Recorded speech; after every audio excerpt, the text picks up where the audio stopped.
Hi dear souls, and welcome to a new pickle card reading. This is Celeste, and with this reading we are going to see how to transform your current emotional habitual state into something more beneficial.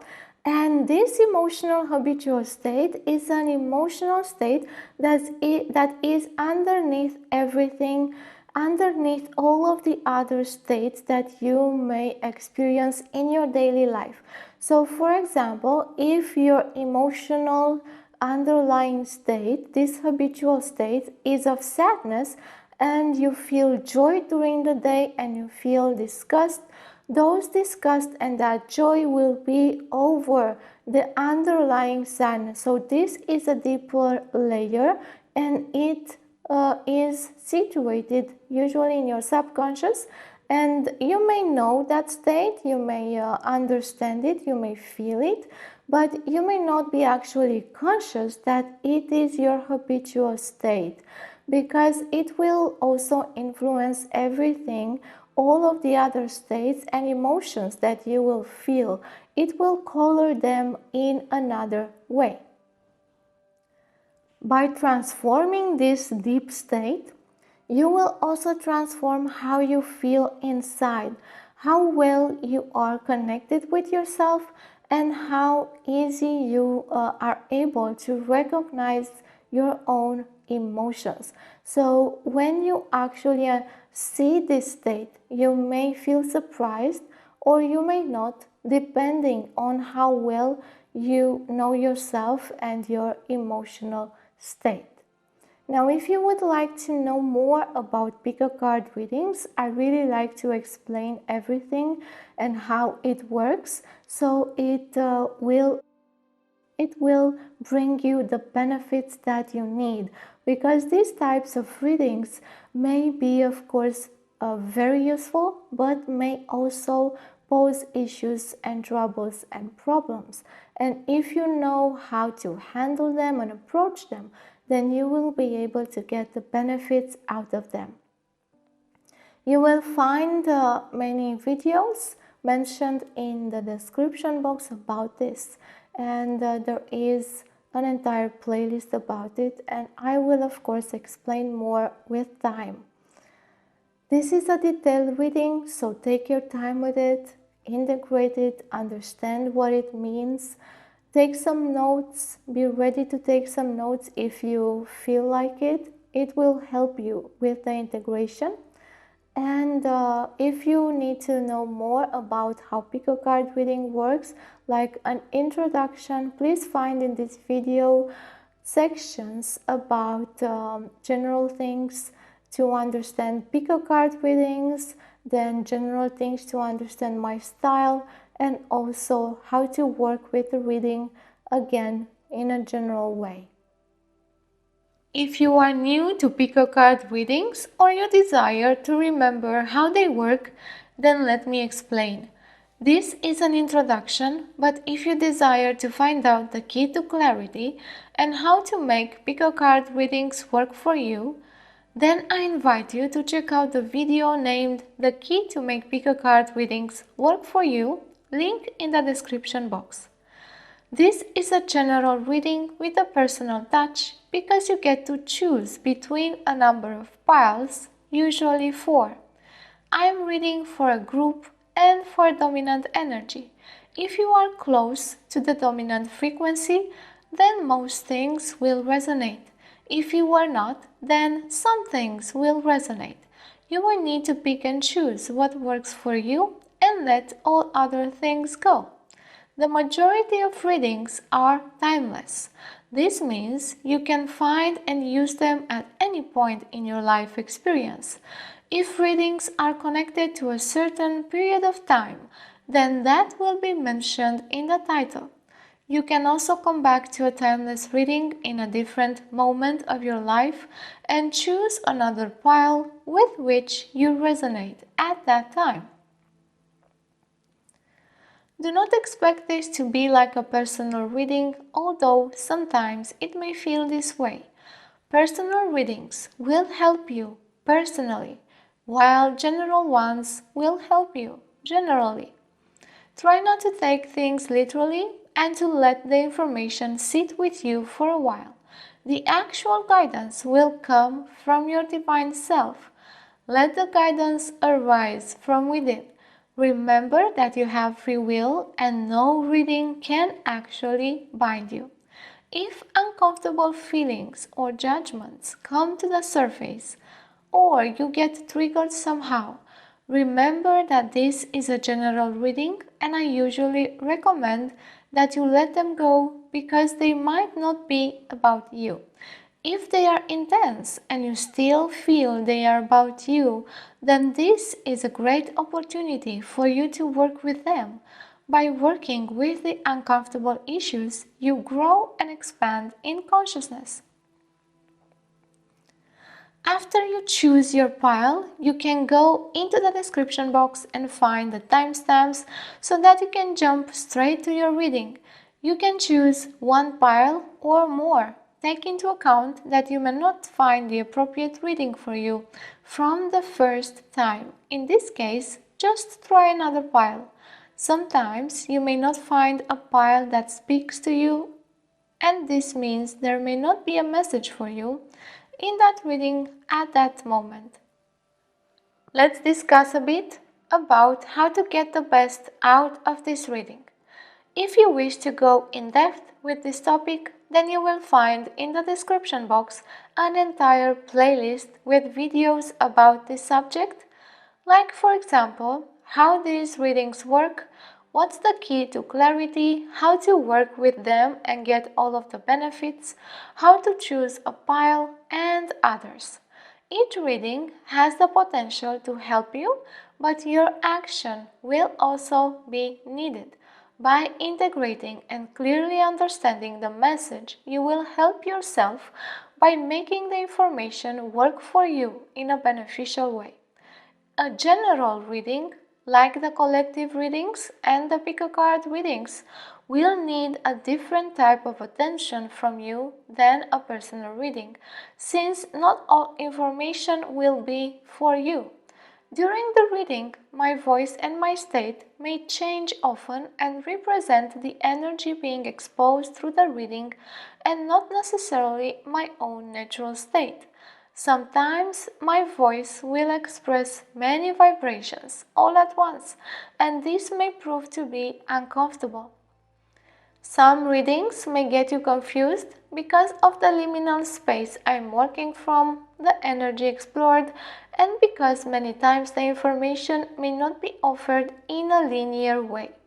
Confusion precedes clarity and also deep insight. So if you work with the reading to get to the surface of your consciousness, the clarity and a deep insight, you will benefit from them. Some readings may trigger you or activate uncomfortable feelings and judgments. This is a general reading, so I invite you to focus only on what resonates and let everything else go.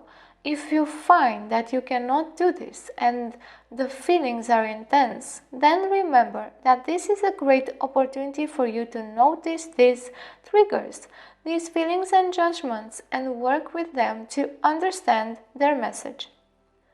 I have my own language, so even if for me the message may be clear, for you it might not be, or it may take some time. By working with the reading, you will arrange it and order it so you may clearly understand it. Clarity comes with proper integration and time. You can do this by taking notes, making a summary, taking your time and contemplating on the visions and questions, using the exercises if there are any mentioned. Re-listening will always help you better integrate the information. When you re-listen, you will understand new things, new details, and new perspectives. Sometimes re-listening is strange. It is like you've never listened before, although you did. This happens to me too, and most of the times is very exciting. These are some ideas to get you started, but you may receive more according to what you need, so take your time with it. The clearer it is, the more useful it will be. and clarity comes with order and integration. So let's find out more about my style and how I use visions. Visions are really important to me. They guide and connect all aspects of a reading and provide direction and integration. Visions for general readings like collective or group readings and pico cards are metaphorical and not literal. They are not meant to be analyzed or interpreted in any other way than in the context of the reading. The visions are meant to be an experience of connection to your divine self, an experience that is felt rather than thought. If you let yourself be driven by the experience, then you may receive genuine intuitive insights and memories that will be of great help to you. I have my own symbolic language that may be different from yours, so the visions speak only my own language and not any other. Because of this, I do not recommend that you start to logically analyze them or use any other symbol dictionaries to interpret them. By trying to do this, you may confuse yourself and lead yourself astray. Visions may be literal, expressing past or future events from your life, aspects of past lives, Akashic record data, but only in the personal readings, and they will arrive only if they are relevant to the reading. Some visions are a combination of memories or a mix of metaphorical and literal elements to provide further meaning. Will I know that they are literal? Sometimes yes, sometimes no, but that message is not always meant for me. Even with literal visions, I will still translate the underlying message provided by divine guidance because this will bring more meaning and understanding of the matter. Metaphorical visions are the norm because they provide deep meanings and I need to see more than it is obvious or literal. So for the people who like to analyze things, my recommendation is to let this go and enjoy the experience because it will provide far more meaning and usefulness. These visions are what my clients connect with the most and what stays with them for a long time, unfolding more and more in their mind, giving them treasures of insight and clarity. Visions also tend to help my clients remember the guidance whenever they need to. They are a key to proper integration and clarity. I usually call for visions at the start of a reading to direct the reading, but I may receive other smaller ones during the readings. I may not convey all visions that I see because it will take just too much time, but I will convey their meaning. Visions will tell me about the general or personal context of the reading if I do not ask a specific question. For general readings, it's a bit more difficult for me because I do not have a specific person to connect with, but I'm managing to find a way to do this. My style's foundation rests on clairvoyance and empathy. Visions help provide context, direction, integration of aspects, while empathy helps me connect with the energy of the person I am reading for or with a group and provides deep insight. My focus is on healing the connection between body, mind, spirit, and soul by providing deep insight into how we function as a whole being. I am also here to remind you of the power of conscious choice, action, and free will. Now let's choose your pile. In this introduction, I am going to make a quick meditation so you get into a state of relaxation, and mental silence. First, take a few normal breaths, come back to yourself and center. To ease the state, I'm going to quickly guide you. Relax and get comfortable. Feel your body and notice the tensions. Let go of the tensions slowly and become soft. Clear your mind and your emotional field. Ground and stabilize your field. Strengthen your auric protection and safety. Strengthen and stabilize. Strengthen and stabilize. Strengthen and stabilize. Feel safe within your field. Imagine a sphere of light, any color you desire, around your body and feel safe within. If you cannot imagine, it's okay. Just feel the contours and the energy of your body and feel connected and safe within. Let's take a few deep breaths together. 1.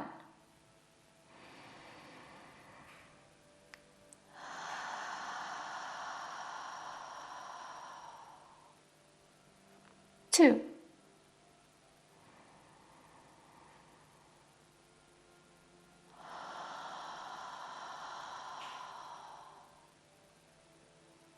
3.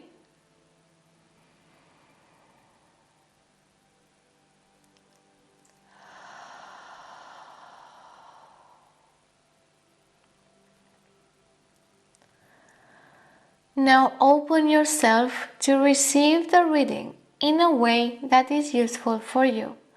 Ask that you get clarity and that you hear what is meant for you. So now that we are ready, let's choose your pile. We have 6 piles here, and this is the first one. So pile 1, we have this red jasper.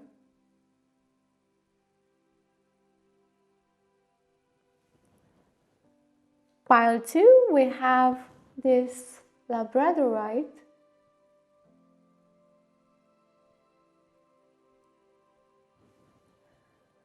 Pile 3, we have this fire agate.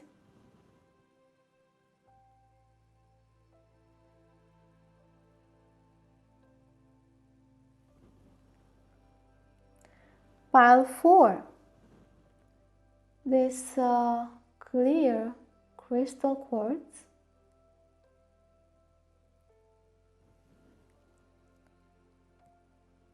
Pile 5, amethyst.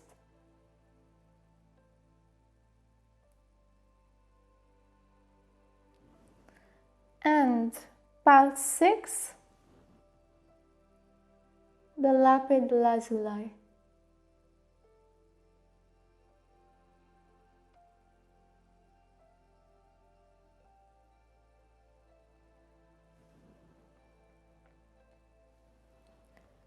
After you've seen up close all of the piles, let yourself be called towards the one or the ones you find most attractive.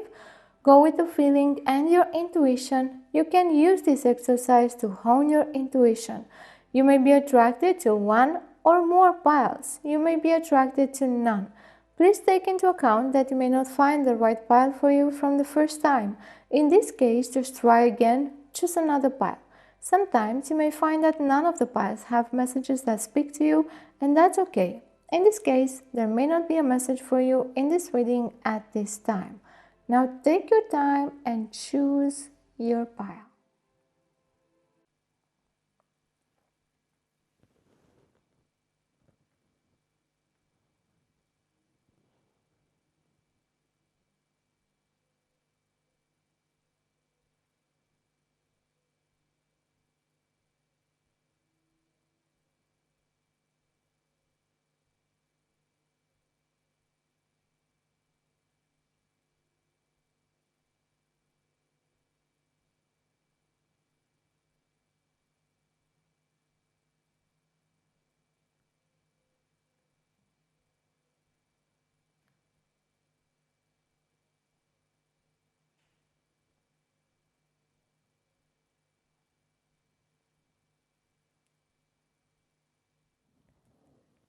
Hi, dear one, you have chosen this pile that has a message instead of a reading.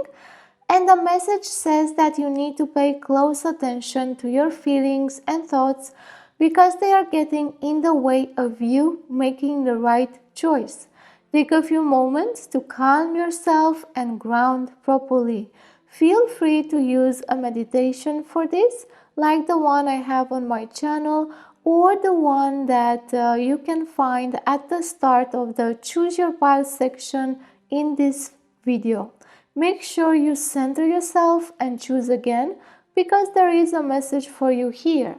See you in one of the other piles. See you. Hi pile 2, welcome to your reading. You have chosen this labradorite stone.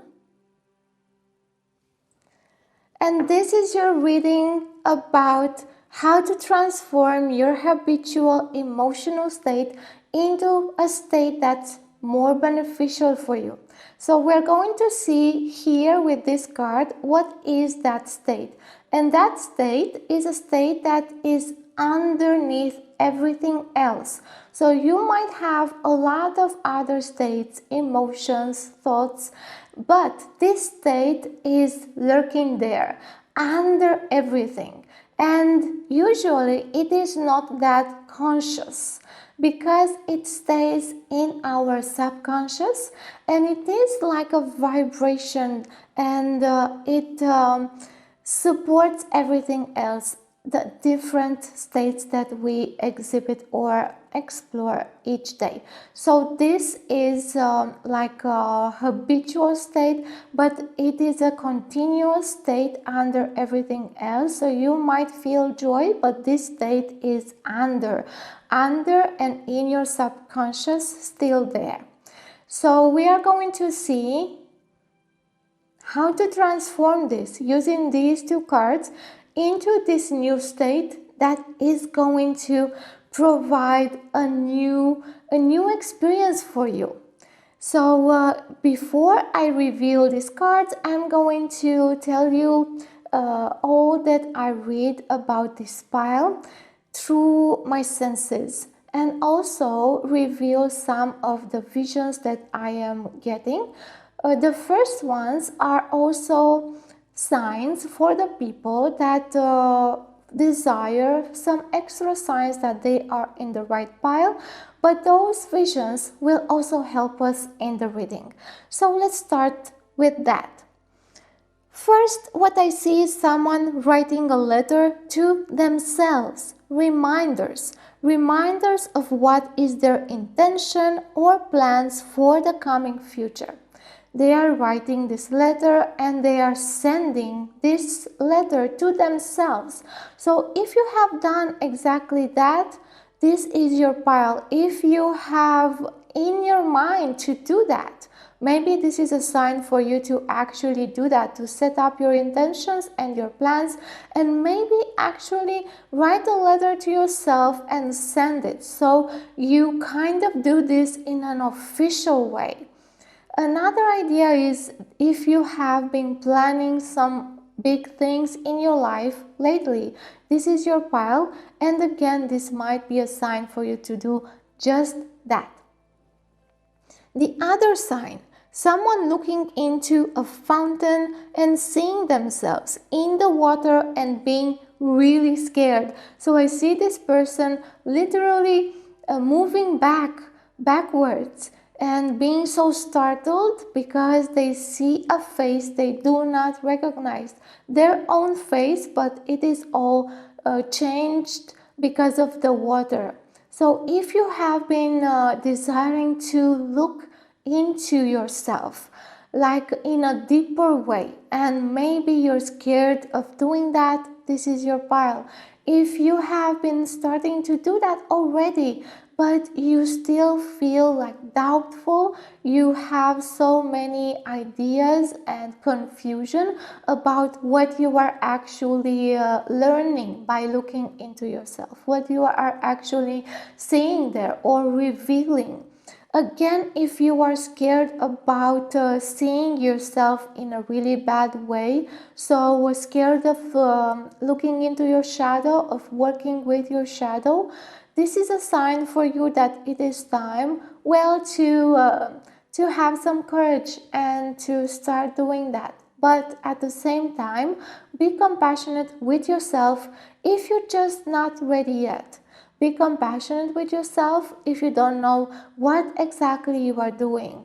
You can ask for guidance, and also you can find a guide to help you with that. So these are the signs. Now let's see the overall energy of this pile. So what I feel here is tiredness, someone really furious and angry, and also incapacitated, feeling without the capacity to handle your own life, pile 2. Then there is confusion about your own energy. Is this confusion of the person that is spinning around in their own energy, not recognizing it, looking at yourself just like that person in the fountain, in the water, and not being able to recognize yourself, like, who am I, what have I become, and where am I going, what is going on with myself, because I don't recognize myself. And if I look inside, I am also scared I'm gonna be seeing something that I will not like.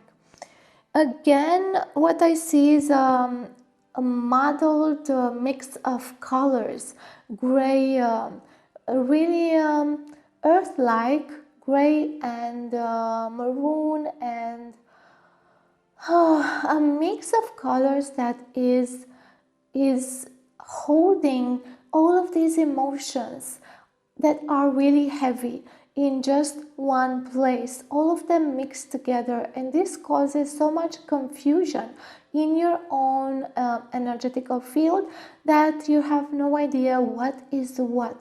So lack of discernment, lack of orientation, a lot of confusion here, and being tired because of all of that, and then spinning into fury maybe, and anger as well at times. So this is like that medley of heavy unconscious and subconscious powerful emotions that are there for you to see, and that are not that scary if you see them. Really, you can just look at them. They are not going to bite you, but they might be just really uncomfortable to see or feel as well. So now let's go ahead and reveal the cards. And we have amusement. Amusement. That's so interesting, right? Why isn't, yeah, now it's focusing. So as your habitual state, we have amusement, but we are going to see exactly how that is expressing. And we have jealousy on your path to transforming this. And we have enchantment. As you can see, these are in French, but I will translate them. And the beneficial state for you is critique, is a critical stance, discernment, being critical with yourself, being serious about things in your life, being more aware and less naive, being more prone to analysis, to be able to analyze yourself without being scared, and also being able to positively critique yourself, so you can understand who you are, and so you can move on. If we're not able to give ourselves a good critique, then we do not know how to grow and where we are at the current moment. Of course, it is not beneficial to stay in a negative spiral of always criticizing ourselves and making ourselves short and diminishing ourselves. That is not ideal and that is not useful. But good critique is always useful. It helps us ground, it helps us connect with our own reality, and it helps us be honest with ourselves. So this habitual state that you are here is like a pendulum between being amused, like being in a state where you take things really easy, where you're not concerned with anything. This is a superficial state of being okay with whatever is happening in your life, and this is actually a denial state. In that state, you usually deny what's not right, what is wrong in your life, and what needs changing, and that is to be found in the beneficial state of criticizing ourselves, in being honest and also seeing what's not okay, and also seeing what's wrong, and in going deeper without fear into things in our lives. So this is a superficial state of being okay with everything, and also of taking life like nothing matters, taking life from that state where, well, everything will fix itself. I'm just not going to see what I need to solve by myself. This is also a lack of proper responsibility of oneself to over one's life. And this is also a state in which we try to distract ourselves with all sorts of things in our lives. So we don't have to go deep. So we don't have to look in the places that we are not comfortable in looking. So we don't actually have to do the work or set our intentions and see what's uncomfortable in our lives. This is also a state of pendulation, as I've mentioned, but I didn't actually say between what and what. So this is a pendulation between that state of superficial amusement and feeling good and feeling okay, really positive, but in a superficial and fake way, and a state in which everything has no color. Everything is so bad, but bad again in a superficial way, like incapacitated, without having the capacity to handle life. It's like everything becomes heavy.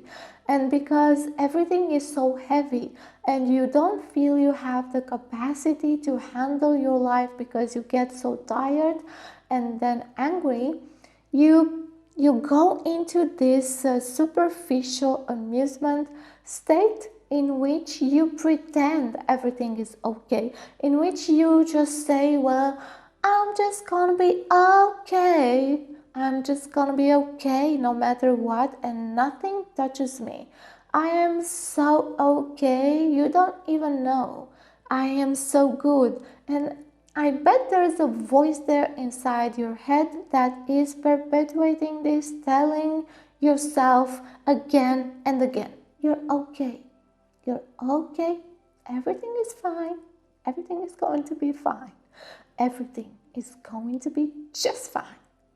But as you listen to this voice, you can see that maybe it's not that sure. Just as my voice has expressed before. Maybe it's just not that sure. And if you feel that, you get scared.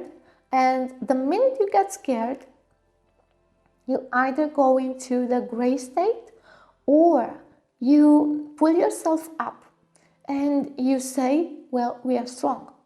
We can do this. Yes, it's okay. Everything is okay. And you reinforce that state, that habitual state, to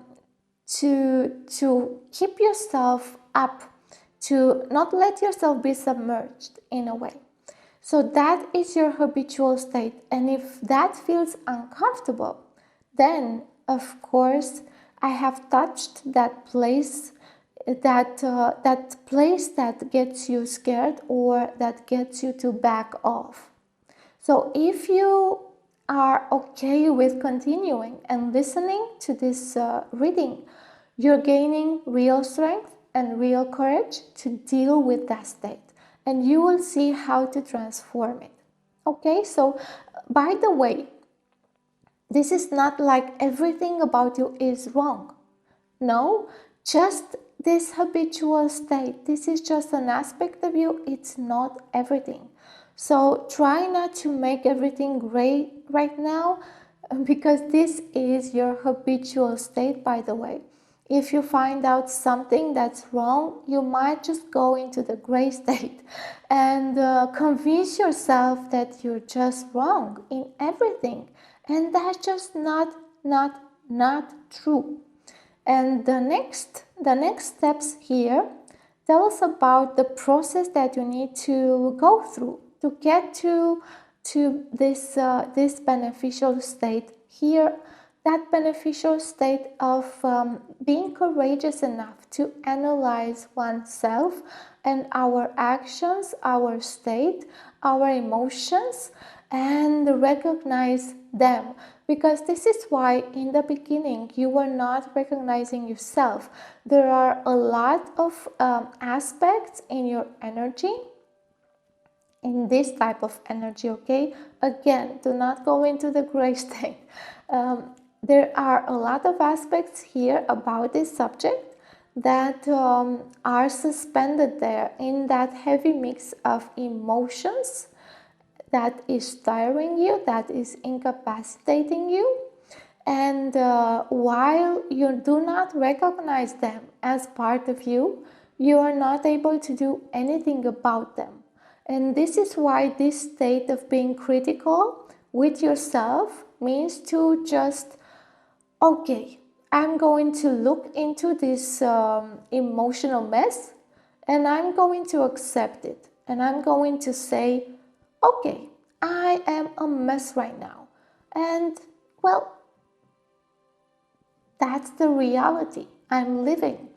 And by confronting myself with that reality, I can do something about it. I can be capacitated. I can try and find the capacity to handle that. And that is how you build real strength to handle that. And by looking into that, you stay there and you say, okay, let's see what's in here. What is incapacitating me so powerful? Why is this so powerful that I am so afraid of? And once you start to look in there, you're going to see that it's not that powerful. You are more powerful. And once you recognize the state, and then each emotion that is tangled there, your emotional state is going to clear up, and also your overall state is going to radiate in another light, and you're going to feel more confident about who you are, and you're going to start to recognize yourself. Because this state is a state of superficiality, so you don't get to see really into yourself enough so you can recognize yourself. Now, the first step here is jealousy. So that is really interesting, right? When we are jealous, we are afraid to lose something. We are really attached. We are really obsessed sometimes, possessive. We don't want to lose something. We try to control with everything, so we don't lose something that we think it's precious. But most of the times we have a lack of value here. We don't see ourselves, again, not recognizing and denying who we are and our power to solve and handle life. And we do not even understand that we have our own value, and we do not need to be jealous of others. And by the way, if we lose something, jealousy is not going to help us. If we try to grab something really hard, it's going to pop right out of our hands because we are squeezing that thing so hard that it will want to get away from us. And yes, if we are extremely obsessed, that thing that we want or that person will try to run off because it's impossible to stay in that clench. It's just too painful to stay there.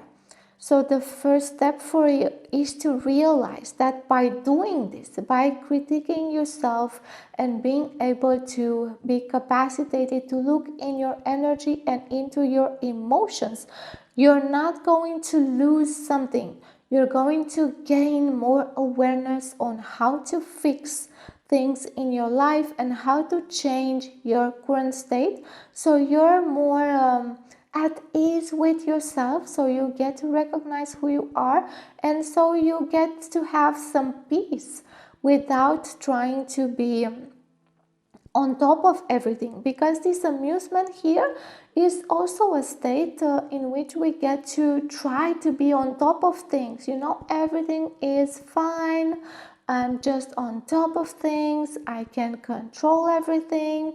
And if you try to get away, I'm just going to keep pulling on you so you can do what I'm expecting of you to do, so I feel okay.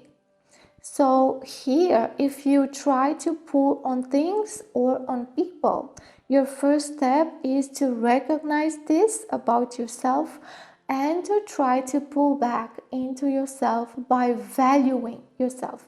So the first step is self-care in the way of valuing yourself and finding out that you are a person of value, that you do have value no matter what other people say. If you don't see your value, it's just hidden from you. It doesn't mean it's not there. And if you feel that you should be doing something more, or if you think you haven't done things that you loved in your life, it's time to do them, because you will value yourself more. You will value yourself more because you will get more connected with yourself by doing those things that you actually love.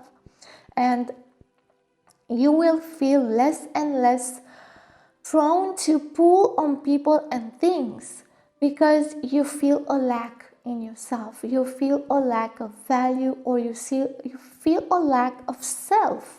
And you try to pull on things and people to fill that up. So when you get to see this, and by the way, this is a thing that you get scared when you see it.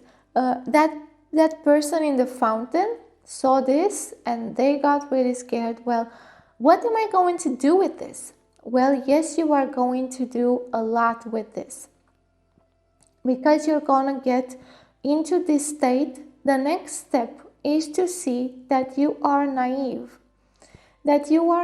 about your own value and who you are. And unless you see everything, including those things you don't like and are uncomfortable, then you will not be able to see your value, because your value is hidden beneath all of those things that you're scared about. So here, you're actually naive about your own self by thinking that you are not of value, and that is false. So enchantment here, you are enchanted with an image of yourself that's not true. Of course, we have things that are not okay in ourselves, but those things are not actually the issue, but our image, the image that we want to uphold in this case of everything is okay. That is a false image that you're enchanted with. So here in this step, after seeing all of this, you need to get enchanted with your real self and to be joyous of being your real self, even if it feels uncomfortable. By the way, we might feel that other people are rejecting our real self, and part of that is true, But another part is that we are also rejecting ourselves most of the time without knowing, and we get enchanted with some kind of image we think we want to uphold, or we get enchanted with the image of other people, and we think we want to be like them or we want to be them, and that is also a false image of self. So here what you need to do is get disenchanted with the false image and enchanted with who you really are, accepting those things that are hard to see. And if you are in a relationship here and you're jealous of your partner, just think about what that is bringing into your relationship and if that is healthy or not. And if you would like to change that, then the first step is to see it, of course, and then feel the enchantment with being yourself, because you're somehow disenchanted with being yourself. You don't want that. You think it's bad to be yourself in a way, because you see that part of you that needs to be solved. But this is the thing here. You will solve that part of you and transform it by being critical. By being critical of yourself and seeing that part and really getting to analyze it and transform it, because you're gonna find a solution. But if you're not looking for any solution, then you are incapacitated, and then you get tired and angry and furious because you're not doing anything. So here, by becoming critical, you become discerning. Discernment is something that helps us greatly in developing awareness. Without discernment of what is okay, what's not okay, what's good, what's bad, what's wrong, what's not wrong, what is well, what is useful, what is not useful, and so on, we don't get to grow. And we get to stay enchanted with an illusion of self and just stay there. And that's sad. That's really sad. So you, by becoming critical, doesn't mean you're going to judge yourself 24/7 and you're going to diminish yourself. It doesn't mean that. I know that criticism and critical thinking has gotten a bad rap, but we need that. We need that to develop awareness. Of course, we need that in a balanced way. We need that in a way that's beneficial.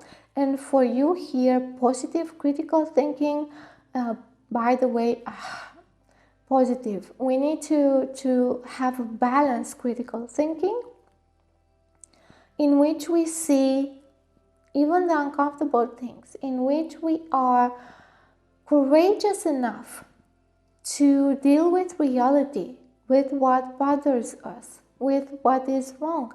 And also, critical thinking helps us accept eventually that we cannot control everything, people, things in our lives. And in reality, there is a part of us that we have trouble controlling, and there is a part of reality that we cannot actually control. And with our critical thinking, we can get into acceptance of that and then deal with it in a way that's mature, in a way that we really make positive progress in our lives. And this will also help you get deeper into yourself, like really feeling at peace with yourself, like really getting to recognize who you are and be okay with yourself, not in a superficial way, but getting to know yourself, and what works for you will help you get on the path on a really beneficial life. Because if we know what's beneficial for us, it comes from analysis, self-analysis, analysis of life situations, being able to distinguish between things, having good definitions, good structures. This helps us a lot by identifying what's beneficial in our life. And this way you get to guide yourself. This way you get to build a system of inner guidance. So pile 2, this has been the reading for you. I hope you get the courage to do all of this. If you would like to support my channel, then go ahead and click the like button, comment, let me know about your experience, and share these videos with other people. Then again, subscribe and click the notification bell and choose to be notified every time, so you get to see when I post some new things. If you would like a personal reading, then you will find the description box links to my website where you can ask for a reading, and also in the description box you will find other channels to connect with me and also a link to donate if you wish so. Until next time, all of my best to you, love and wisdom. Hi Pile 3 and welcome to your reading. You have chosen this fire agate.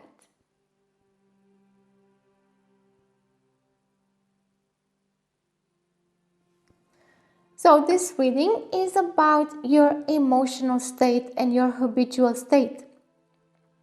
That habitual state is an underlying state and it's usually in your subconscious. It lurks there. It is like the basis of all other things. Even, for example, if you feel joyous or if you feel sad, that state is just there underneath all of the other states. And usually we don't get to really see it consciously. We might, but we might not think it's actually our usual state. So firstly, here I'm going to see this state that you are, pile 3, and then we are going to see how to transform that into a more beneficial state so you can evolve in your emotional competence and emotional accuracy, clarity. Then, firstly, I'm going to share with you some visions. Some of them, the first, are signs, are also having this function for those of you who need signs to confirm you are here and you have a message here. And then we're going to see also the overall energy of this pile, and revealing the cards, we are going to see the whole picture. So first, now, what I see is someone digging with a pickaxe near their home, worried, trying to find something that may get them out of trouble. So I see this person very, where they are very determined to find something under their house or very near their house. And this is about digging into your past, the past of your ancestors, the past of your family, or your own past, but connected to your family and your house and your ancestors. Trying to find something to get you out of trouble. That means to fix or solve something in your current life and you feel worried. So if this is a sign for you, then you might have looked into the past or digging into the past to solve something about yourself or about your generational traumas, for example, or about your parents to get along better, or something that has to do with your past and more than your own past, but your family's past and your generational past as well. So if you've been doing that, this is your pile. If you are thinking about doing that, then this is a sign for you to start doing that, to start digging into your past, because there is something there for you. Another vision is someone trying to drink water. I see them with a glass of water, full of water, but they are ebriated already. they are moving really funny, spilling the water, trying to drink, but not being able to. And this person is telling me that you may get drunk on your own emotions at times, and you may want to do that, to drink off your emotions, either eating, for example, gambling, for example, gaming, another example, or going out having flimsy relationships, or trying to distract yourself somehow, to distract yourself away from your emotions. But even though you're doing all of that, you're still drunk, inebriated, without even drinking from those emotions. You are trying to, but your state is already full. So this, I feel, that is also very important for this reading. But if this is a sign for you, then it is a sign for you to be aware of this, to be aware, and to be aware that you might just have accidents if you are too emotional. If you get into a state where you are too emotional, then it's time to sit still, not go out, not do all sorts of things to get out of that state. To move around your body, yes, to move around and to express, but not necessarily to go out and do something. And again, I see this so pervasive, this image of this person here, because they're telling me they're fine without having that glass of water. They are telling me that they're not actually inebriated because their emotions are in that glass, but they are actually in an illusion. They're already drunk on their emotions and they're overwhelmed. And this is why it's so difficult to handle new things, new emotions. So if this is you, maybe it's the time for you to take a step back and to relax a little bit, to find ways to wind down, to relax, and to let go of some stuck energetical, emotional stuff that you have going on there. Then the overall energy here is moody, just like that inebriated person is not grounded, is destabilized, hallucinating a little bit, very influenced by the environment, but at the same time not seeing what the environment is doing, and really absorbed but not there. So this is the overall energetical state that I'm getting, and now we will see more clarity with this. And as your habitual state, we have deception. Oh, and this is a treasure and a map and an X. Yes, so now I make the connection with my vision, with that person digging in the ground for something to solve their issues. And this is being in a deception because they do not find anything. Yeah, they were worried they're not going to find anything. This is what I was feeling. They were worried as well, but also that they will need to dig a lot, and they were just worried about that as well. Where is it? Where is what I am looking for? I'm really disillusioned. I don't know what to do. Is this state of I need to do something. What I'm doing is not actually working, and I am in a rut, and I feel so much deception about my own self and what I'm doing, and also about others. It's like I'm not getting what I should be getting, or what I think I should be getting in my life. And I'm trying to dig into my ancestors and see if there is some useful things that might help me, but right now I'm not getting there. So the next card that we have is amusement.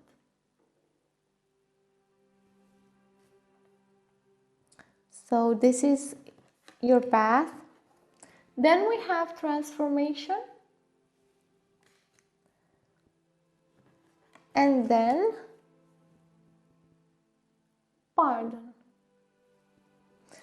So we see that the path here for you is the path from deception to forgiveness.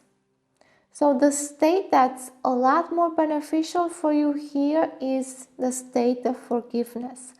But that is really difficult to get you and to get there. I'm getting into the energy more, and it's becoming more heavy, destabilized, moody, worried, so worried because I'm not finding something that will get me to forgive myself and also others in my life. And I feel that this is the key. I feel that some of you at least will know that this is the key for you, but getting there, it's like an impossible task. And also forgiving your family or a member of your family for what has happened to you, or the things that you have as consequence from your experience with your family. That is also a thing here. And I'm seeing a mother, so maybe your experience with your mother, and also children, so either with your children or siblings as well, and a distant grandfather for some of you. So this transformation, it's a big thing in your life. And this transformation from deception to pardon is like a big step that you're doing to transform a lot of energy in your life. So it's not something that is easy. I would like to really emphasize this for you. It's not something that you will do just for one thing. You're doing a lot of things to get into a state that is a state of freedom or liberation from something that is really heavy, or a burden that you are carrying from your family and your interaction with your family. But you're actually drunk on your own emotions, and that absorbance in your own emotions, it's making things so unclear. It's making things so ungrounded, moody, hallucinating even at times, and it's making you very vulnerable to your environment, to other people.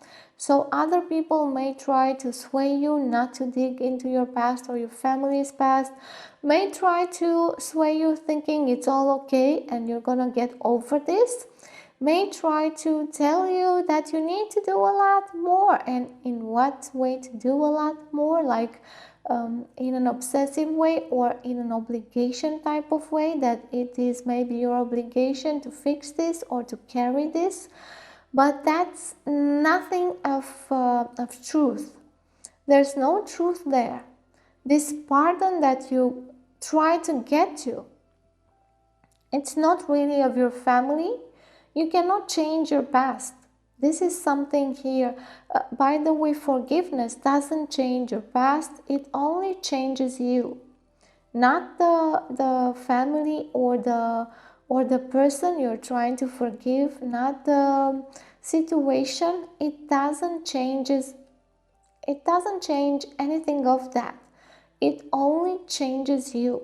So thinking that forgiveness is about someone else is something of a conundrum.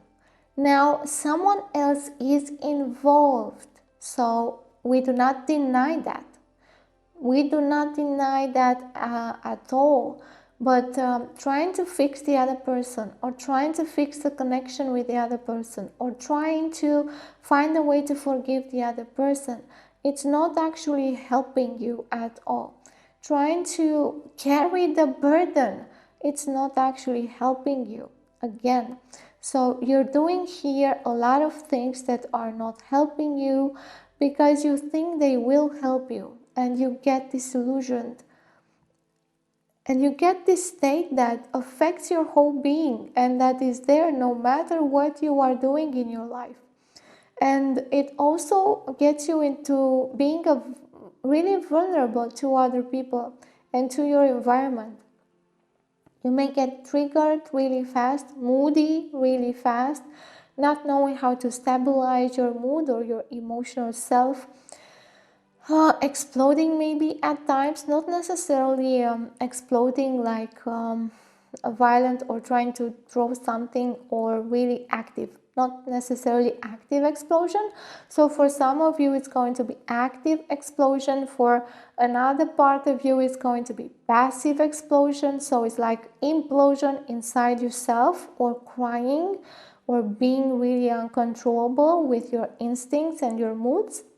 And this forgiveness is there at your reach. So it's not something that you're not going to get. I'm hearing that you are going to get there.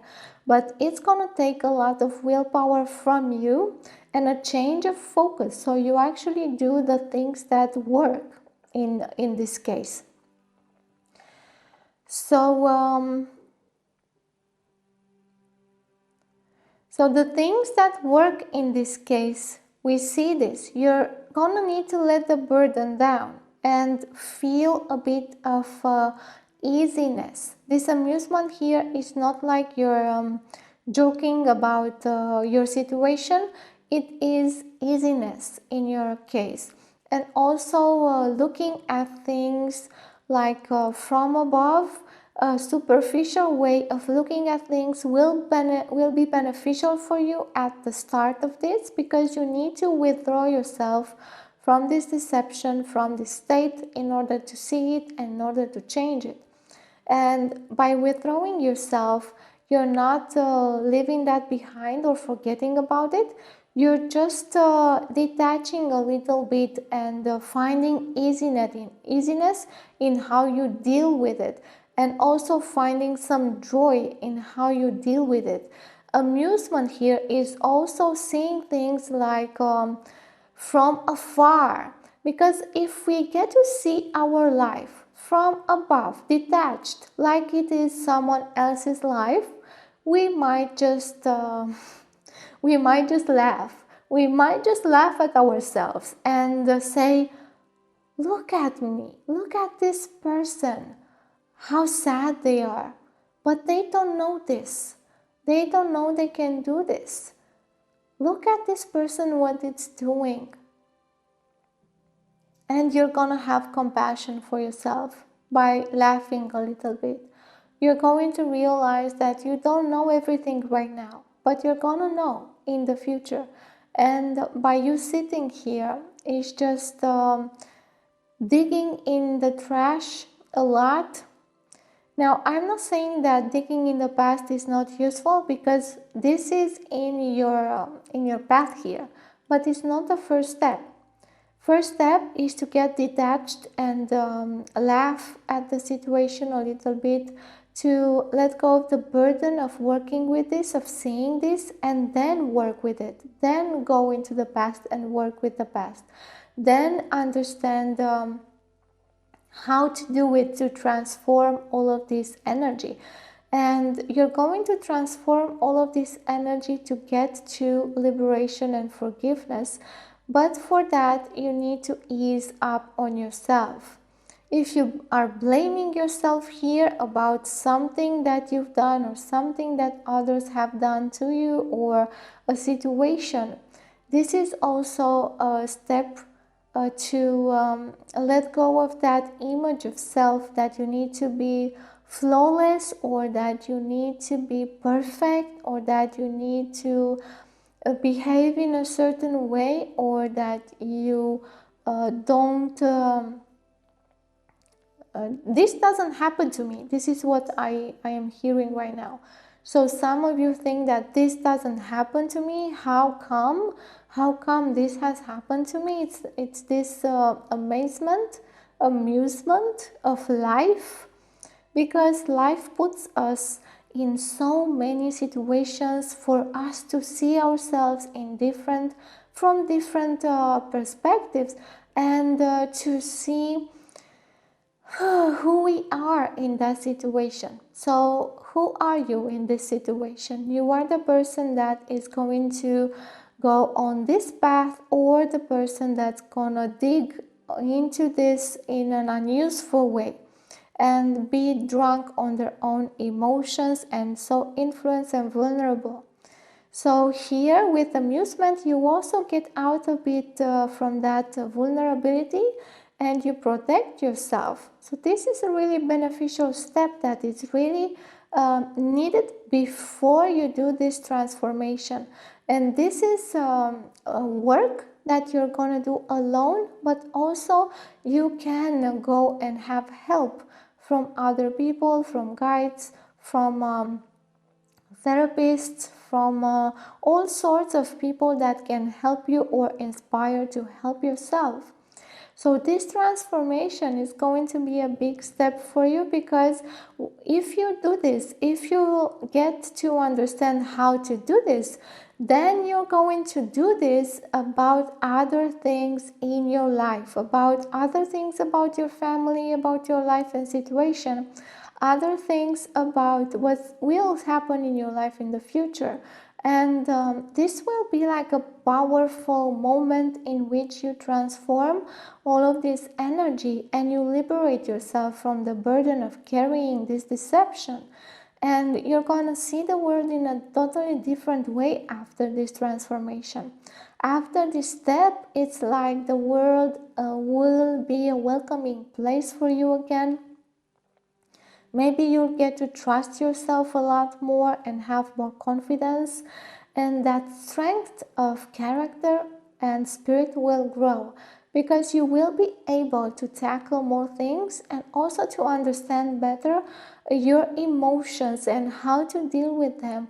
You will be better at noticing when you're getting drunk on your emotions and you're going with that flow, and you're not seeing it. So your emotions can really get out of hand in this state, can get you in trouble, can get you to do things you do not want to or that you will regret, can put you into vulnerable positions, can do so many things that are in your detriment, because they are a bunch of emotions that do not have a sense.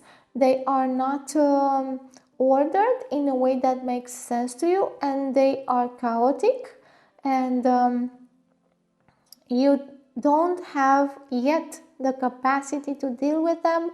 But through this transformation, you will reach for that capacity, and you will build that. You will build that in yourself as a system, and you will know that. And for some of you, you already have a part of the system built, but you need a lot more here to build so you can get to this state here. And I'm hearing a lot of complaining right now, complaining from family members that you're moody, or that you don't really know what to do in your life, or that you need to do something, or that they are on your head, trying to get you to see the state that you are in. Actually, what they are trying to do here is just get you to be aware of the abbreviated state, of the exaggeration of emotions that got out of hand. And by doing this, you also get to solve some things in your past that are related to your family, that are related to how you deal with your family, and to how you deal with people in the future. And some of you, I see a father right now, because at the beginning I saw a mother related to this, but now I see a father. And yeah, this is interesting, because some of you will get to this through this process of relating more to your mother at first, but then realizing it's about your father, or the other way around, relating to your father underneath, but working on relationships or consequences that come from the connection with your mother. There is something of a connection here and evolution through understanding how your parents connect with each other and how they have affected your life, and to also forgive your parents somehow, because this is everything they could humanly do, and also forgiving yourself, because you will also have limits in what you are capable of doing, and you will also influence other people. We all influence and pull on each other. There's no way around that. There's no way that we can get away from that. But by forgiving ourselves, we liberate ourselves from the burden that we think we give to others. And we know that we have our own tasks and our own burdens to deal with, and we know that we can also heal. It's so difficult here because it's this energy of transformation, and it's going slow. It's going slow but steady, of course, and it's difficult to speak from it. And this related to your family is step by step going through things. If you get into more steps at once, you will get confused. And also you may get really moody again and drunk on emotions, because it's really triggering. These things are, they are really triggering you.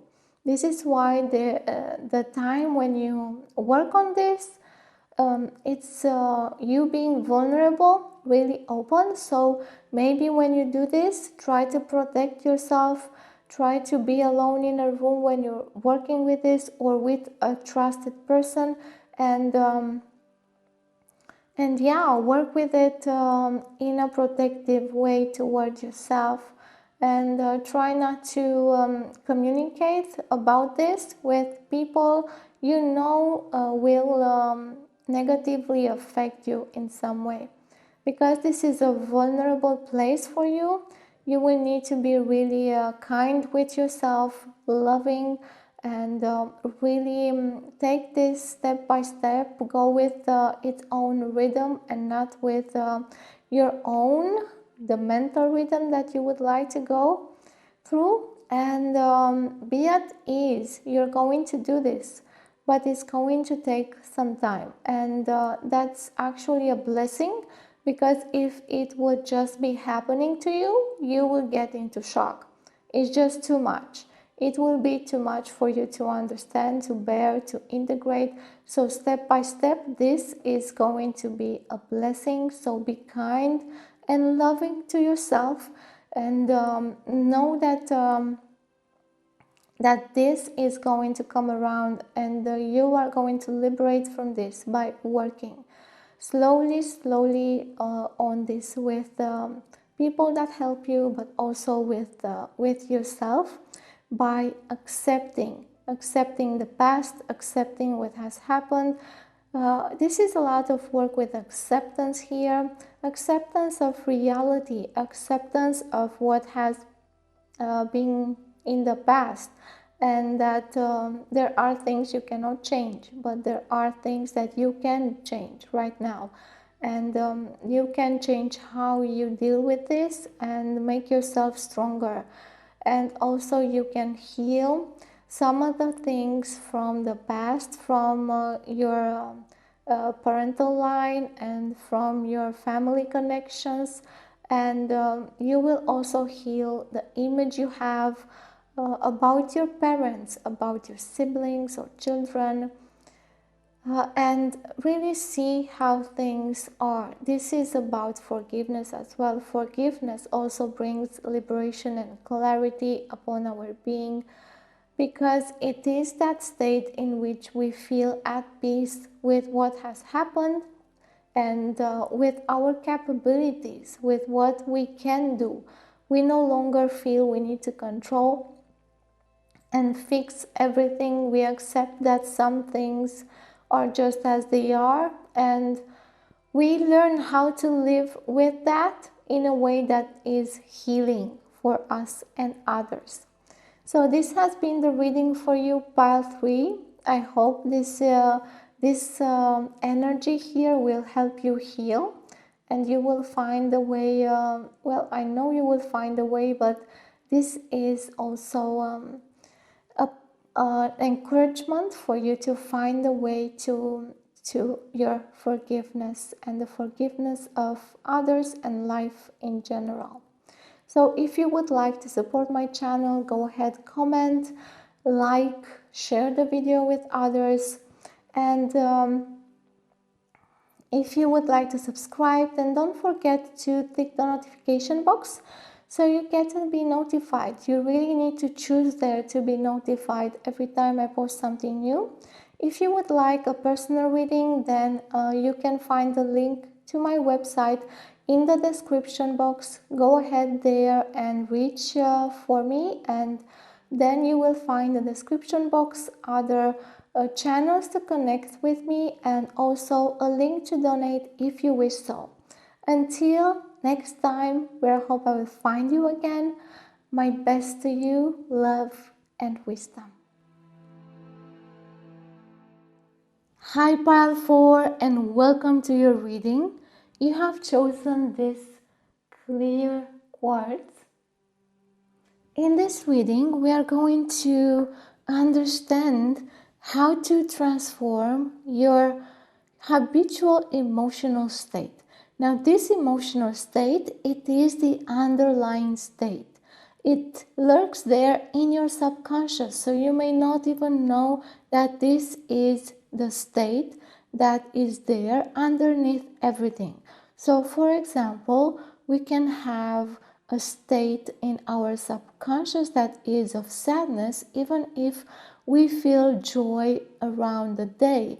So this state is beneath all of the other states.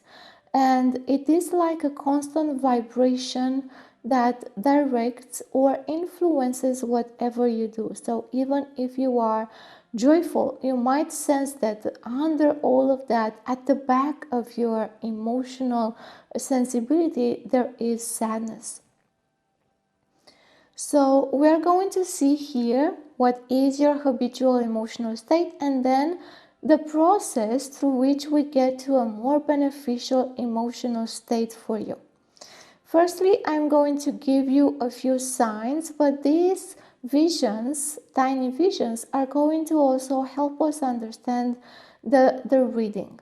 Then also a vision for the overall energy of the reading. So let's go and start with these. And what I see is a child in their room, and they are doing their homework.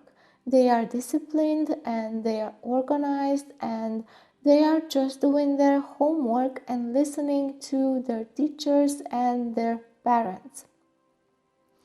So if you have been doing just that, doing your homework in your day, organizing yourself, then this is a sign for you. If you haven't, if you're disorganized, then maybe it is a time to start, and this is a sign for you to consider that.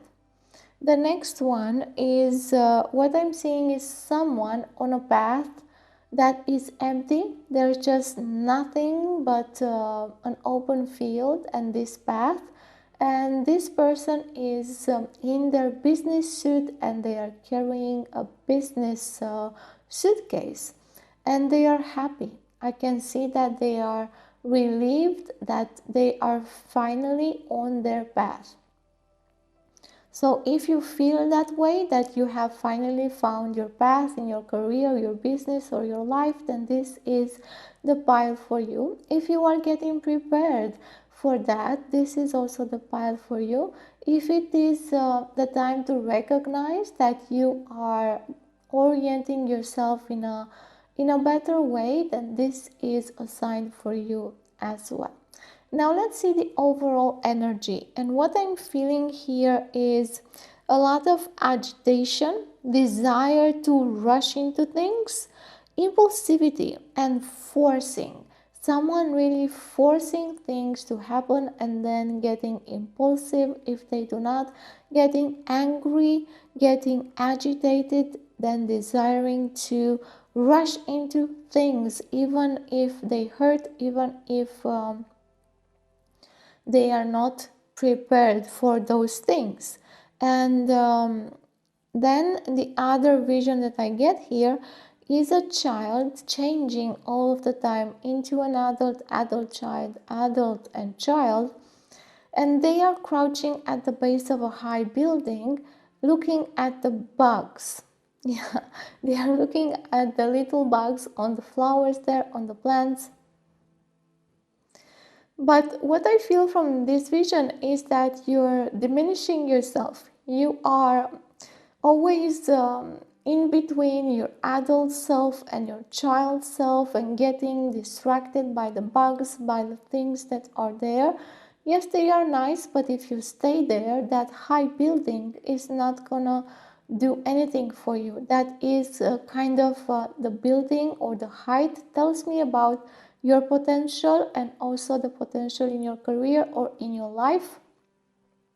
And you're just sitting by there, enjoying the bugs, of course, but that is your child self. This is what your child self desires to do, and it's fine if you do it at times. But if you get absorbed by that, you diminish yourself, you don't enter the building, you don't go up, and you don't evolve. And this is a stuck situation here.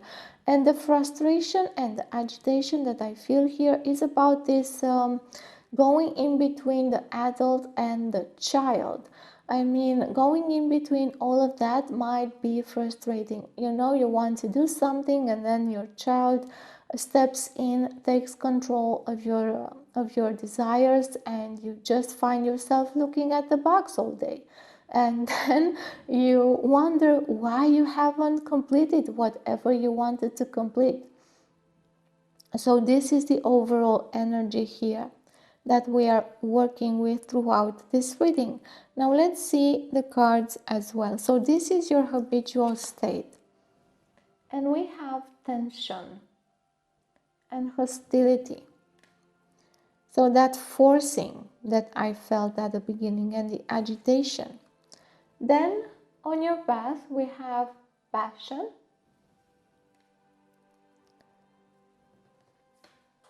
next step that will be joy, and the next one anticipation. So we see that your current state, underlying state, is this state of being in conflict. And I have already mentioned the actual conflict you are in, going in between your adult desires and your child desires, and that frustration there, that impulsivity, that forcing of things, forcing your child to do stuff they don't want to, and then they just take over. And if they take over, they can be impulsive, passionate, but that is not always appropriate, and it depends on your situation. And you can get stuck in that energy or being really frustrated when it takes charge in your life. And we see the path here. Through passion and joy, you get to anticipation. And anticipation here is about how you organize yourself. And this is an adult aspect, because a child usually is in the present, always looking at the current moment, enjoying the bugs and just staying there, being absorbed by life, exploring life. But an adult needs to anticipate, needs to prepare for the future, needs to take into account the future and the past and the present and create it.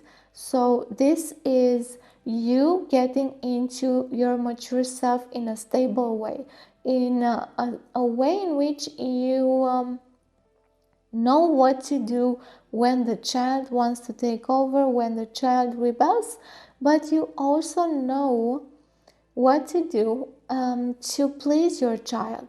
not to just leave it there and in suffering, but you also know how to play in a passionate way, how to have joy, how to take a break, how to go over and play with some friends, how to be in that child self mode with ease, without the frustration of being there and without the judgment.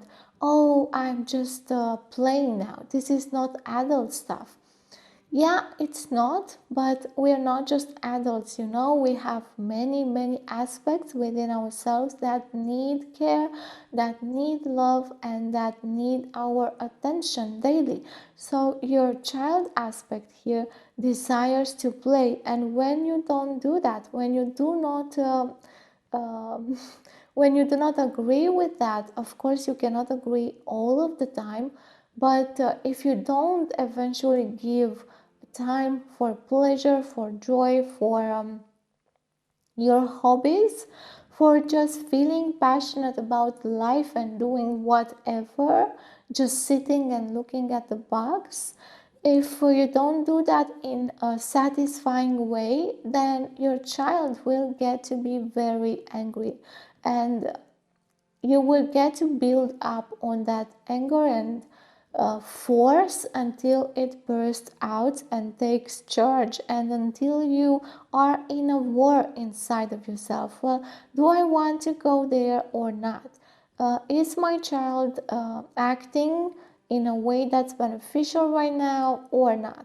Am I going to stay all day and play like this? I can't. I cannot. I have so many things to do. But even if we have so many things to do, I see here that by anticipating the needs of your child self, then you will know to put them in your schedule, to organize stuff so that you also have some time for that. And if you have children, you will get pulled into playing with them, and that is also a way to release this energy, and a way to feel good and have joy and have and enjoy passions that you may not when you are so busy. So in my visions, what I saw is a child that was older doing their homework. So even that was the adolescent, probably, yes, but not really. It was just on the edge between child and adolescent, and they were willing to do the preparation and the work if you would just also accord time for play and pleasure and joy and passion, and be there when that happens, instead of just sitting by and okay, let's play, instead of taking this with a bit of ignorance or a bit of diminishing your child, because this is not going to work. They want that state of joy and passion, and that is going to increase your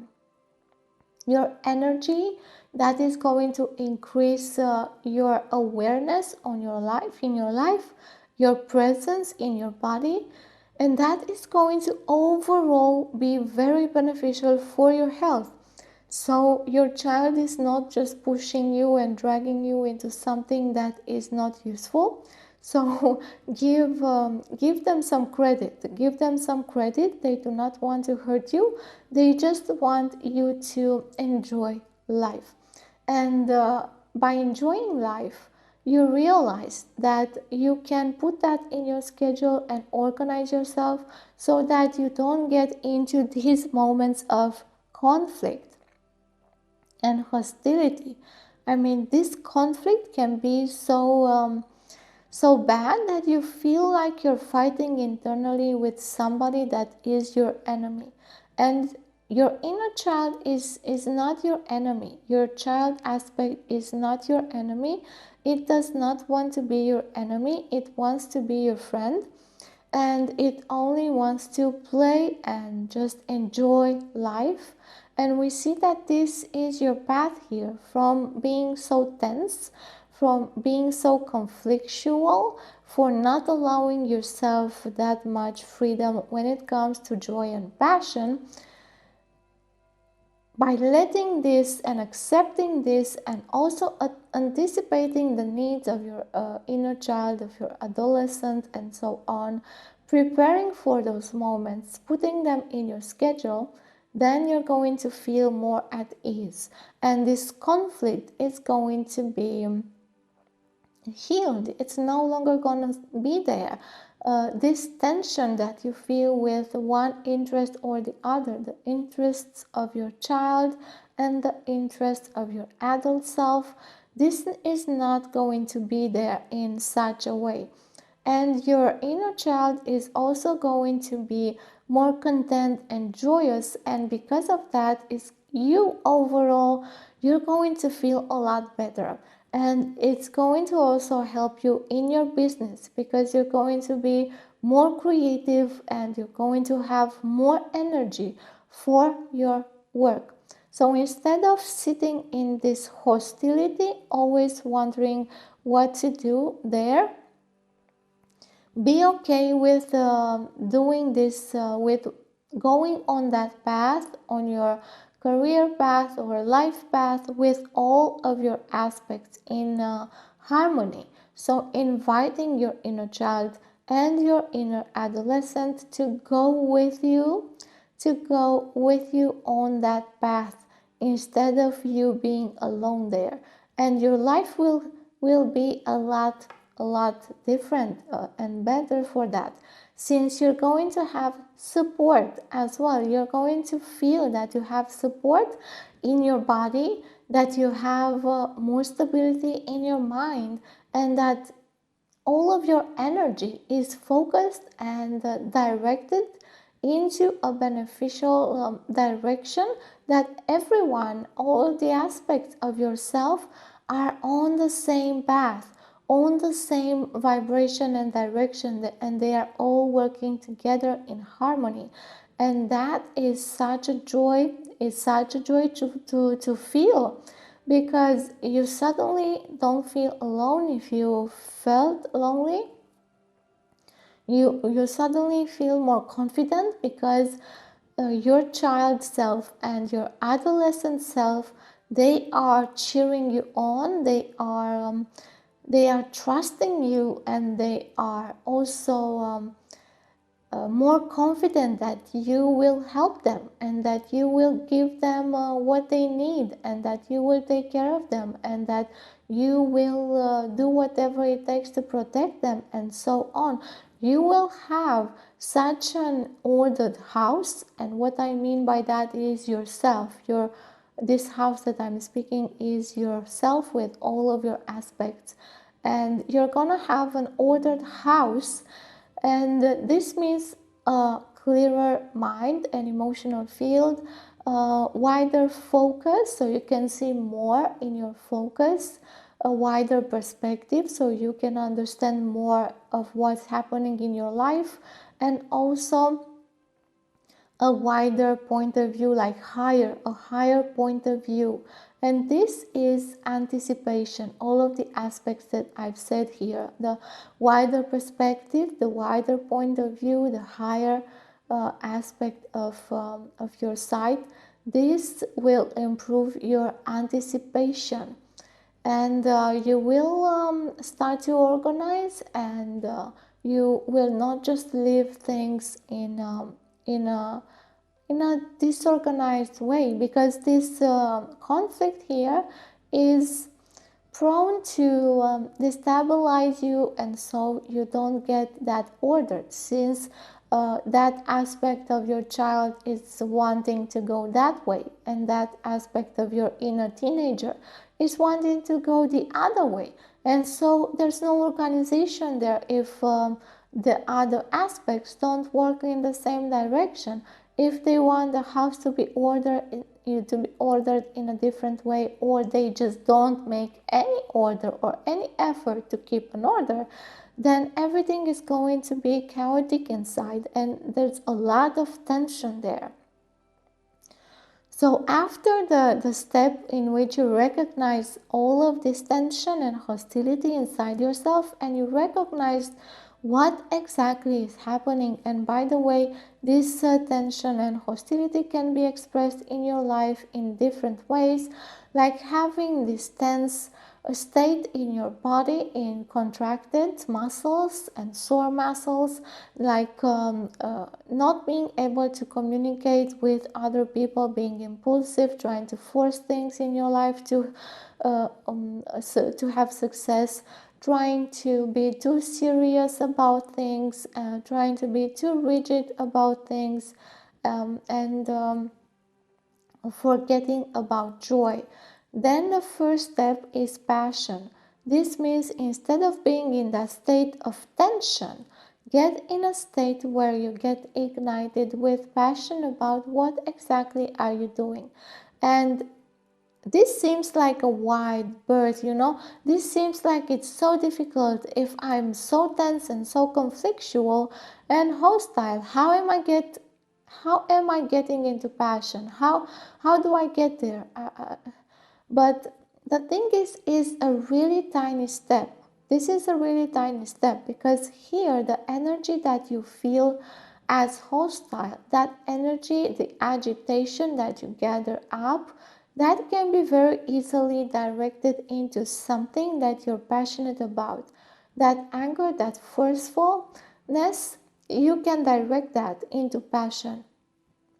So instead of trying to transform that emotion, you just say, well, I'm so angry. What am I going to do with this energy? I feel so tense and so agitated.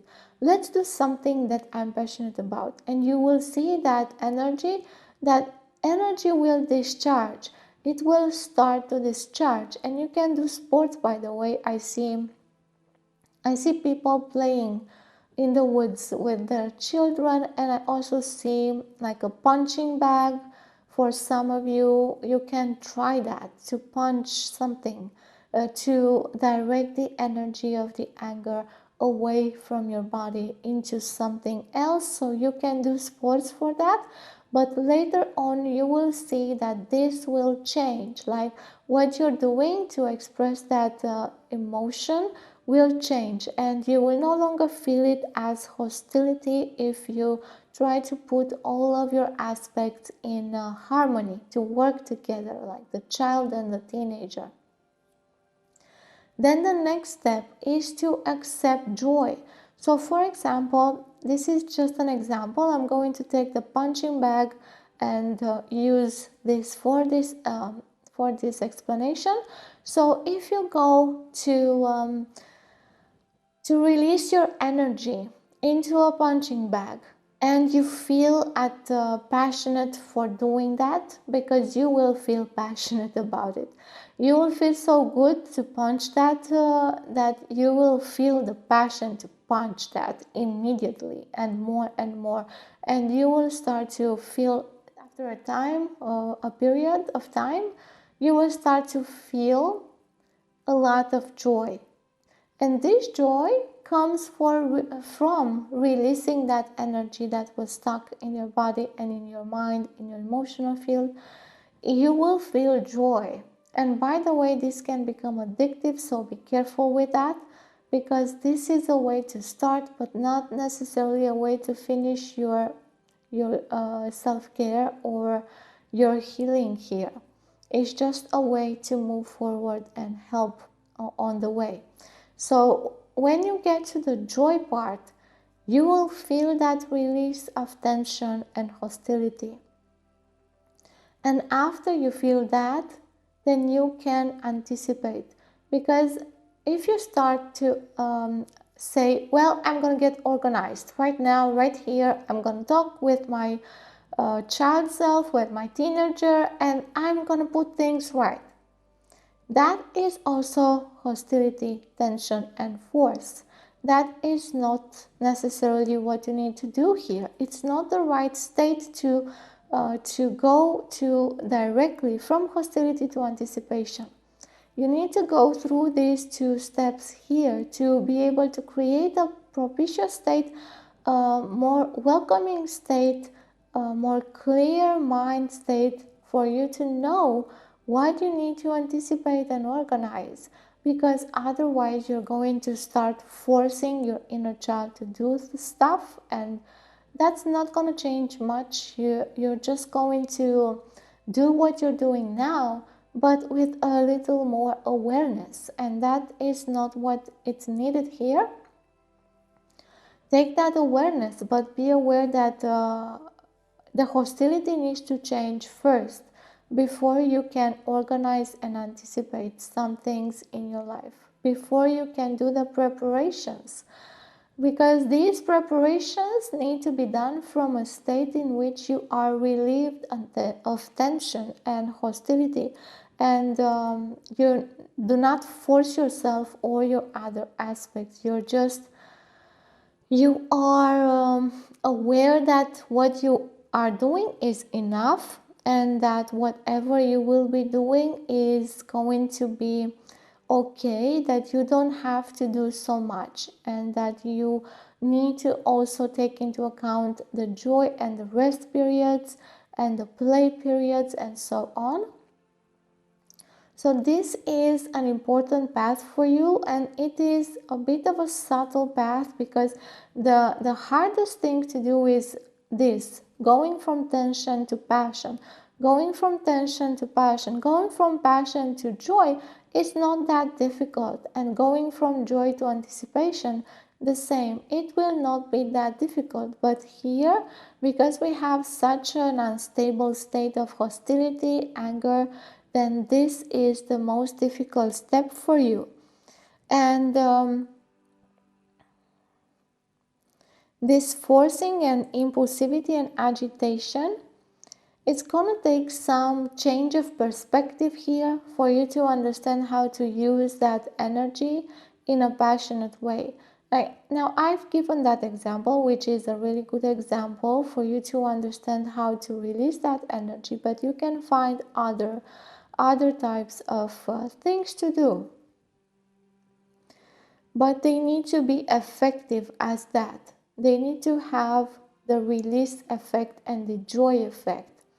Otherwise, you're just going to be forcing yourself even more.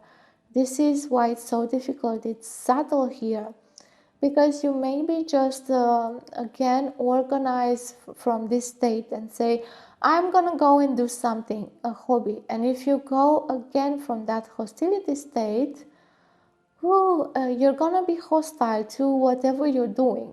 You're gonna be tense in whatever you're doing. And you're gonna think only from the hostility. You're gonna think, well, I'm just gonna do that, and I'm going to be really disciplined about it, and I'm just going to force myself. Again,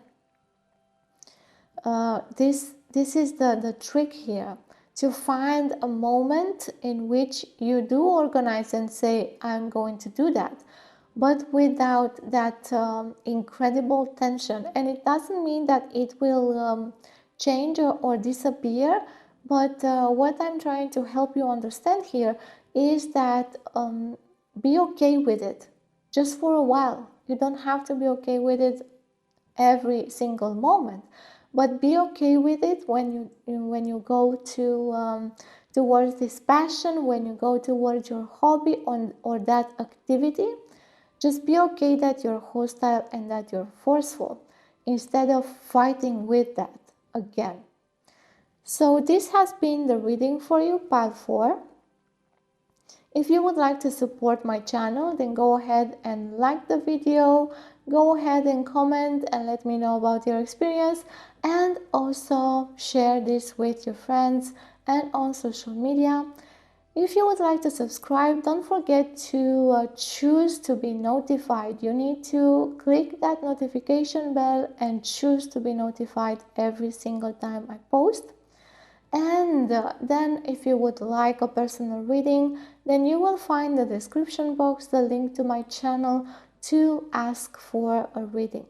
And if you would like to connect with me in another way, you will find other channels in the description box, and a link to donate if you wish so. Until next time, where I hope I will find you again, all of my love and wisdom. Hi dear one, you chose this pile that has a message instead of a reading, and the message is there isn't a reading for you here at this moment. Please take a few days or weeks and then try again. Right now it's not the right moment, so please come back at a later time and see if you get attracted to another pile. My very best to you, love and wisdom. Hi Pile 6 and welcome to your reading. You have chosen this lapis lazuli,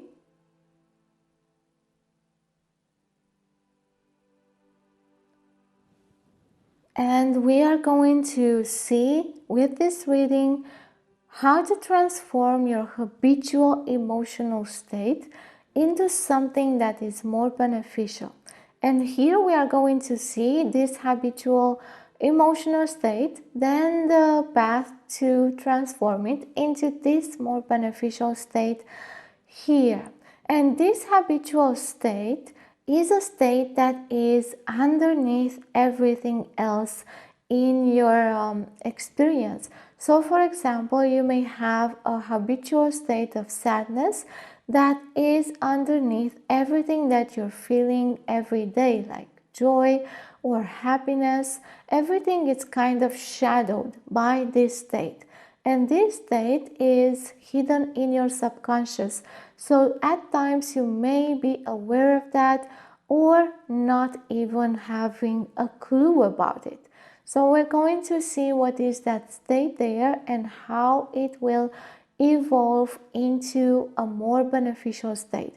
At the beginning, I'm going to give you two signs, little visions that are going to also help us through the reading. For people who need some signs, whatever the sign may mean, we will see that. And then the overall energy, I will read that, and after that clarify everything with the cards. So the first vision and the first sign, what I see is someone with groceries, and I feel they are charged. So they carry all of these things, the groceries, like they are doing all of the work, like they are just unhappy with this. They are doing all of the work and nobody seems to notice that. So if you are doing that, sacrificing yourself in this manner, then this is the pile for you. If you are not in charge of the groceries, this is a way for you to help your loved ones or your partners that you may receive a sign that you need to help more.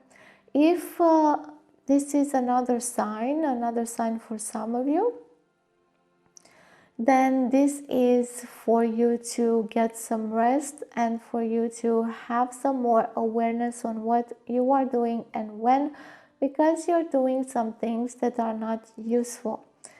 Okay, so now the other vision. What I see is someone arguing with a shop seller about prices.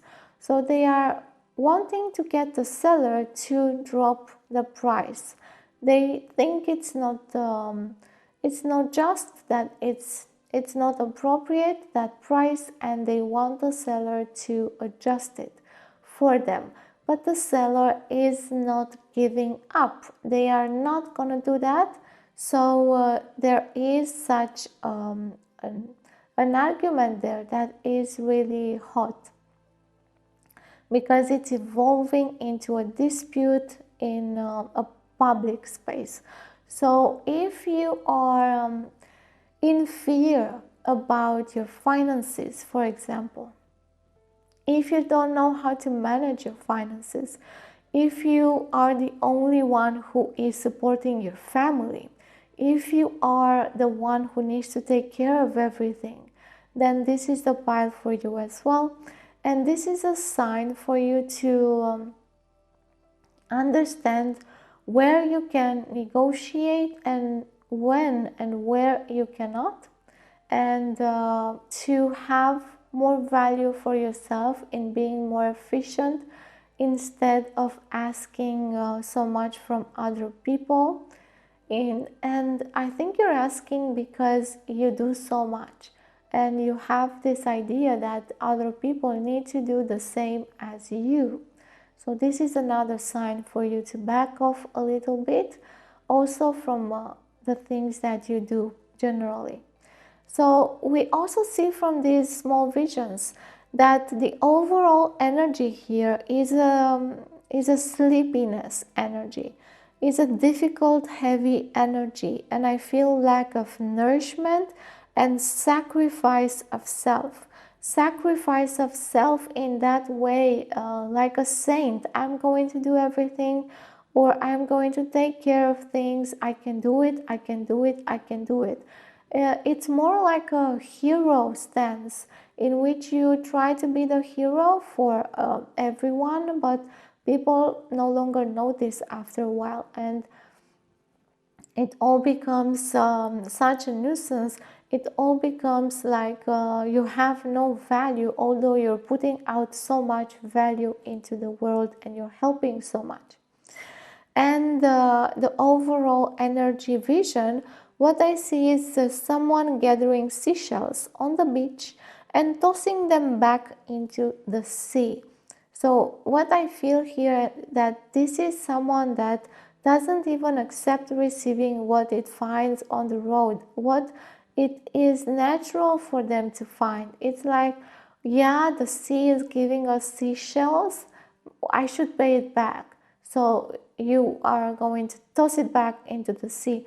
You're not even receiving what's natural for us to receive because you're not accustomed to that. You're always accustomed to pay it forward, to settle everything, your debts, to never get into a debt with nobody, and also to pay more than it's due. This is why you're arguing there with the seller, because you pay so much but you never accept to receive. So we see this is the overall energy and state here. Now let's go to the cards, and we have pleasure. So this is the pleasure card here. And then we have, this is shame. This is the shame card. And then this one here, pardon or forgiveness. And this one here,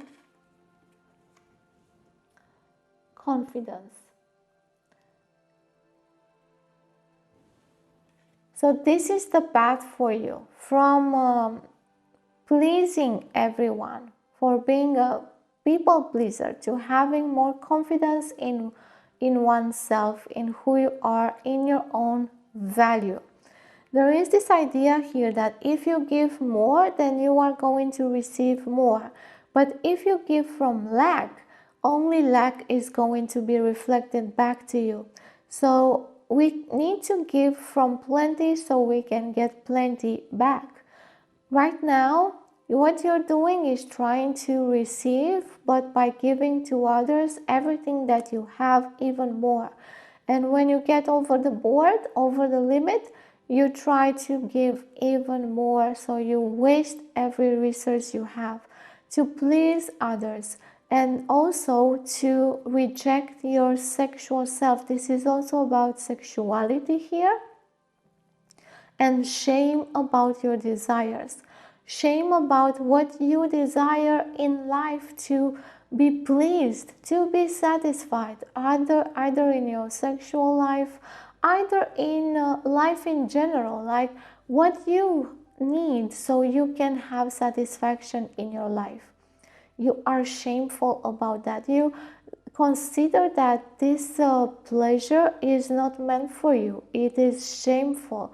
So you reject it so hard that you don't even receive the little things. You don't see them. You don't see the gratitude of people. You don't see what others do for you, because you're always in this giving state, like doing, and giving. So you don't appreciate what is coming back to you, and you can't if you are giving from lack, because this is everything that you're going to see. Always lack, always in that state of lack of nourishment, sacrifice, and shame. And if you don't sacrifice, then you experience shame again. This is like a circle of never-ending pain here that is always perpetuating you into giving more pleasure to other people and less pleasure to yourself, and being shameful if you don't give to other people. And by the way, people in your life will amplify this because they get accustomed with you giving everything up, with you not valuing receiving. They get accustomed to that, so they don't give you anything back. So they say, well, you don't ask, you never ask, and you are not in a state of receiving, so I don't know that you actually need it. I feel that you have everything that you need, and this is the idea here. This thing that you have everything that you need is an illusion that is keeping you stuck here, because it's not actually real. It's not real in your experience. It is based on shame and or on deprivation. It's like you're telling yourself, I don't need this. I am okay with nothing. Just think about, this is like a saint or a hero's path. You don't have to do it right now, I mean in this lifetime anyway. And when the saint renounces absolutely everything in their material life because they don't need it, they have everything that they need from their spiritual self or experience. But I'm not sure that you're having such a rich spiritual experience, so you get so much satisfaction from it that you don't even need everything that's material. So I don't think this is the case for you here. The case for you here is that this reprivation of your desires and pleasures is because of this shame. And people in your life, when you don't want to give them anymore, they will reprimand you. They will start to be really angry at you at times. Why? Because you this is who you are. You always give, you always say yes, you always are there for me, you're always looking for something to please me or looking for how to care about me. And if you renounce that even for a second, they feel rejected. They feel like, what is going on? They are rejecting me?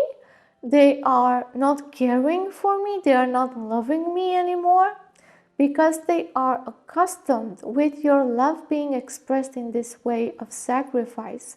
So when you just keep something from yourself for yourself, they have this impression that you are rejecting them, and this is perpetuating the shame and the blame that you feel.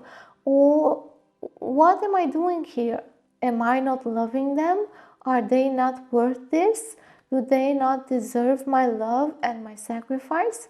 The thing is, you also deserve love, and you also deserve peace in your life and support and sustenance and nourishment. And this exchange is not viable here. It's not welcoming you. I am having difficulty here expressing this, since it is a difficult experience for you, and also a difficult energy to be in, because it constantly fights back. It fights me back. Everything that I say about it, it says, no, I'm not like this. I am a good person. I am the one who gives everything, and I think everyone is worth receiving that unconditional love. No, I am so loving. And what you're saying So I feel this like constant batter, and this constant batter is from the shame. You might think it's from the love inside you. It's not. It's just from your shame and the shame you have been learning in your life. This is how it speaks. It makes you feel shame by how it speaks to care about yourself. So every time you try to care about yourself, this voice of shame here will just have one with you. They will just make you feel so like you're no longer human if you don't give. Like you're some despicable person, like disgusting. It will make you feel like you're disgusting, like you cannot even look at yourself in those moments. Like it's impossible for you not to give and say no. Like you're so bad and you're evil, really so evil, because you're not willing to say yes right now, whatever that request is. So this shame here is a really big step that is so powerful. And by the way, you're here because you cannot go over this type of shame. You cannot go over to pardon, to forgiveness, to understand and forgive yourself for not knowing another way, to understand and forgive yourself for your own desires. Because we blame and we victimize ourselves for our own desires, especially if you feel this way. And we feel that it is like a sin. It is a sin to take care of our own desires. It is a sin to take care of our own wishes, our own nourishment and care. It is a sin and it is shameful. And this is why you're evil, so you never get to be forgiven if you don't give. So this is really deep, and this may come from religious upbringing or just religious thinking in this way that pleasuring yourself is a sin. This is where it also ties up with sexuality. Pleasuring yourself in a sexual way is a sin that you cannot be forgiven about, and you need to feel shame, so you correct yourself and don't do it. So this whole thing here is so connected in your life, and this is a pervasive attitude that is driving you subconsciously. So it is affecting every action that you take because you think about others. Is this pleasing for others? Is this pleasing for my beliefs? If you have religious beliefs or some types of rules, moral rules, or whatever, convictions and judgments, is this what I'm doing, my action, in alignment with those beliefs? You are constantly asking yourself if you're not doing a sin or something really bad, and shaming yourself about it. And this is connected such in a profound way with our sexual energy and creative energy that we may always feel humiliated inside so much that we cannot even perceive that we have the right to forgive ourselves. By the way, if you have strong religious beliefs in this way, you might think that it's impossible for you to forgive yourself, that this is only for the gods or for God to do, that it is never possible for you to forgive yourself. And this is another impossible step that is in front of you here. And confidence feels like selfishness in this case. It feels like egotistical pursuit. It feels like it's not of value. You look at confident people and you think, well, they're gonna see what they're gonna receive, and they're actually receiving, and they are looking better. You may see them that they are feeling better, but you think they will maybe be punished for that pleasure, again with these religious beliefs here. And this can be also in another form, not necessarily religious. We have communities that shame sexuality, or that shame the desire to create and be unique, or that shame women, or that shame some kind of expression or art form, or even of a way of self-development is shamed, like tarot and oracles. And oh my God, this is so deep here. And this goes so much in our community, in our collective. This is a collective thing. The thing that it appears here for you, it means that this is a chance for you to heal this in your structures. And this is a chance for you to learn forgiveness, to learn what is shame and how it behaves, and to give yourself this amazing gift of feeling that you can be forgiven, that you are worthy of forgiveness, because sometimes we don't even feel that. And by the way, religion in general is not an evil thing. We may find really gifted people there. So if you feel drawn to that, you may go to a confession, you may go to find someone with a gift that can help you in that regard, at least in the beginning, so you start feeling that you are redeemable here and that you can forgive yourself. And forgiveness here is not in the way that we usually think about it. Forgiveness here is about you forgiving that this is all you could do and that you are human. Forgiveness goes so deeply as to us to forgive ourselves that we are human and that we make mistakes. That we are human and that we make mistakes. And this is an acceptance that comes before the actual forgiveness, which is an expression of divine liberation that we do not actually do ourselves, but we can trigger it by acceptance, by understanding, by being open to it, by doing all sorts of things to understand ourselves. So here the step of forgiveness is again another important step, very important step here. And after this, confidence comes easy. Confidence feels just like yourself, being at peace with yourself, not shaming yourself for all sorts of things, understanding that you are forgivable, that it's okay that you're making mistakes because you don't know everything. You cannot see from a God perspective.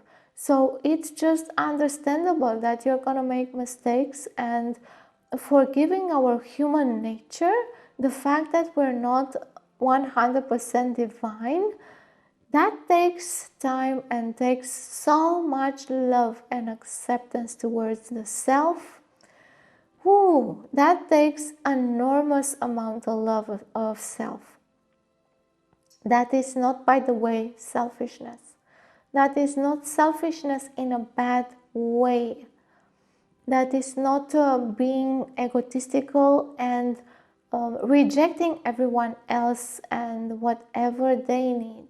It doesn't mean that way. It means that you get to nourish yourself and take care of yourself properly, while then you give from the plenty and you give with joy, and you are also replenished because the others will feel that you value what you give and that they need to work for it, or they need to respect you, because this is also about respect here.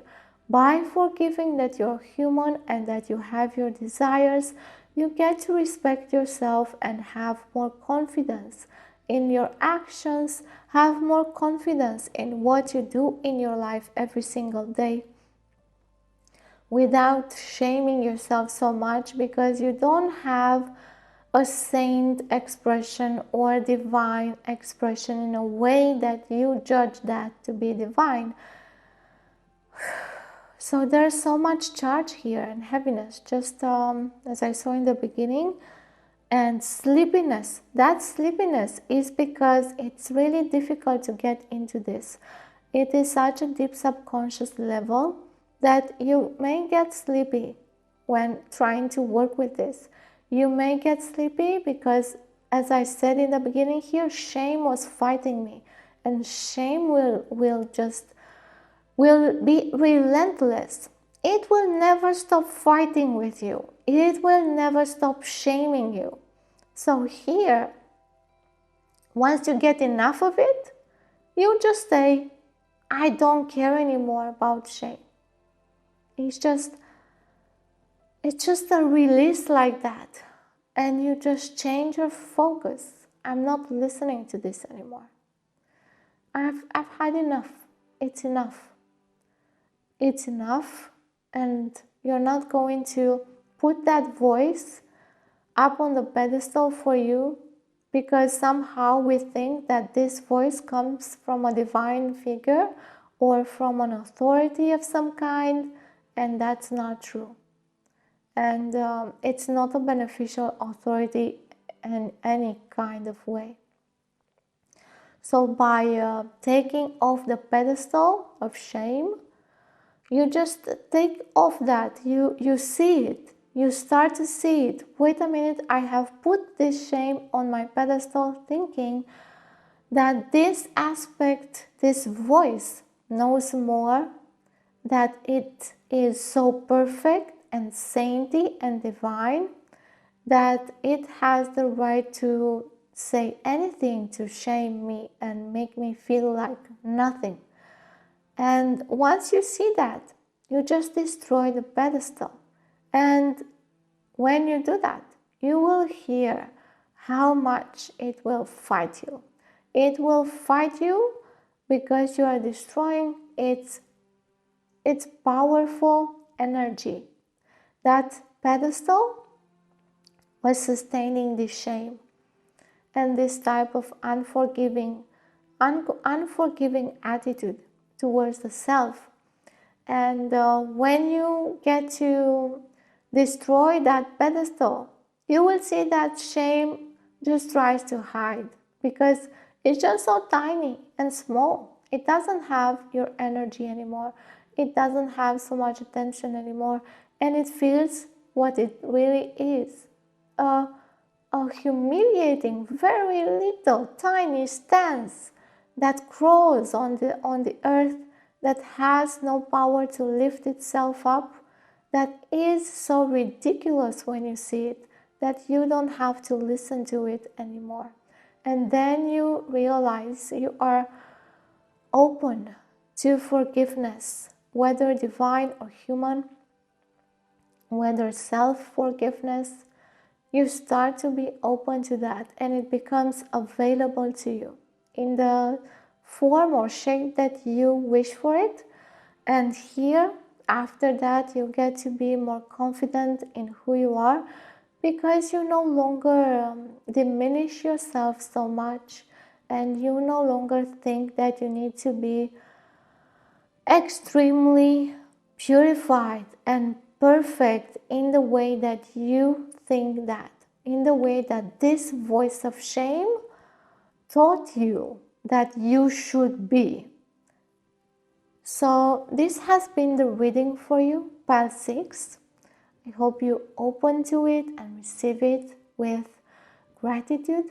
If you wish to support my channel, then go ahead and like the video, share the video with your friends and on social media, comment. And if you would like to subscribe, don't forget that you need to tick the notification bell. You really need to click on that and choose the first one to be notified every time I post something new. If you would like a personal reading, then you will find a link to my website in the description box. And you will also find there other ways to connect with me and a link to donate if you actually wish for that. And until next time, kindness, kindness, and tenderness.